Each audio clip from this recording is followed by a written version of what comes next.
আমার আত্মীয়রা, আমি কিসের জন্য যুদ্ধ করব?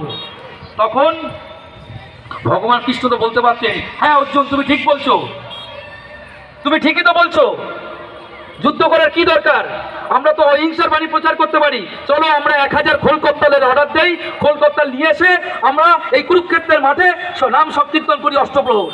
বলেছিলেন কি? বলেছিলেন কি? তিনি যুদ্ধে প্রবৃত্ত হওয়ার কথা বলেছিলেন। তাই আজকেও আমরা যে দাঁড়িয়ে আছি, একটা ধর্মযুদ্ধের কাছে দাঁড়িয়ে আছি।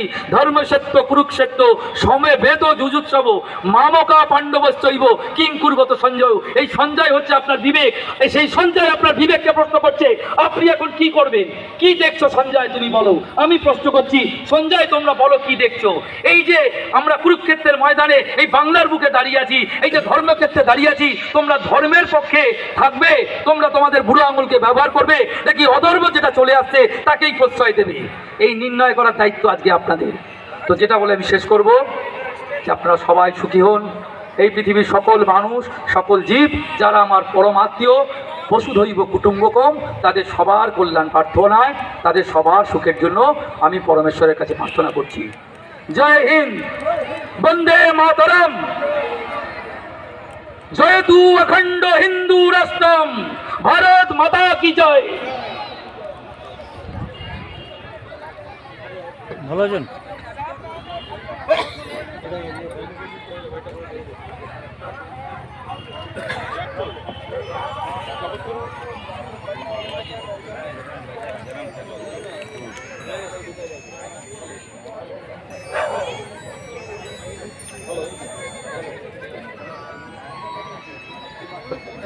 হ্যালো, জগৎগুরুর সামনে ছোট্ট ছোট্ট বাচ্চারা একটি নাচ উপস্থাপনা করবেন, এটা সকাল থেকেই ঠিক ছিল, ওরা ওনার জন্য অপেক্ষা করছিল।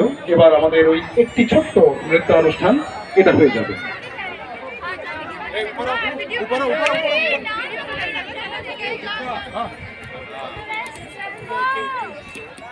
হ্যাঁ শিওর।